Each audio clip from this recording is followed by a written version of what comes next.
Hi, I'm Ekow Stone. I'm part of BOW, Black Artists Union Collective, and this is WIP, our group show together here at Center 3. So these are just a few tote bags that I made here, one of the first screen prints that I made downstairs in the studio. The symbol here, the Jemini symbol, there's different symbols that represent different like aphorisms or meanings or metaphors. Jemini in Tree translates to accept God. You'll see it a lot on like chairs and on walls and stuff throughout Ghana. It's really popular. I had this idea for a while of like taking some of those symbols that have significant meaning and using my own kind of stippling style, like the kind of dots that I use, and rendering them and putting them on different like prints and stuff. So that's why it's kind of high up. In my old room in my mom's place, it's still there. Like I have like the original one.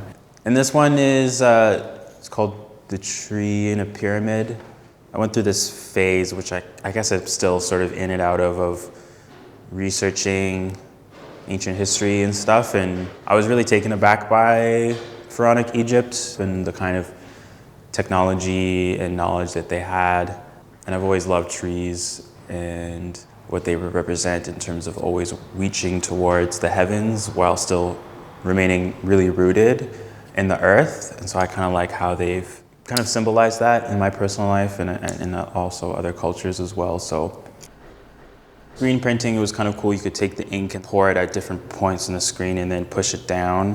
When we can touch again, this piece, which I made like early pandemic, being like, oh, well, hopefully one day we can be together again and hold each other again. It's kind of the same idea with the witnessing, which I also made, I think 2020, like the original piece, and then printed it here at Center 3, and just kind of having simple watercolors and just blowing on it so it makes a nice little splash.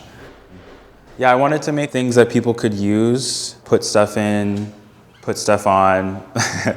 And yeah, my grandfather ran an antique show on the West Coast on my mom's side, and I was kind of inspired around, even from mid-century furniture earlier on, how it was very beautiful, had a lot of like aesthetic properties, but it was still functional. But then I feel like as we go further into the future, things are becoming even more cold, more blocky. You can kind of see how condos look outside and inside. If I could do 10% of what those earlier people were doing aesthetically, like I will have made it. Hopefully during the show, people will open it up and see different pieces inside. I'm kind of working with pyography, which is just using a heat pen or soldering and just burning wooden objects.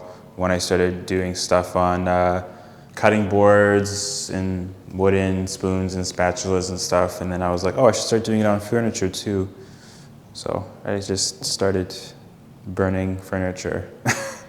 This came before the cabinet, and then it opens up, and then inside you have some of Oreka's work and some of my work, and we're just inviting people to open it up and look inside. And there's a little bit of like a front landscape here and some flowers, and then eventually I'll just do that all around.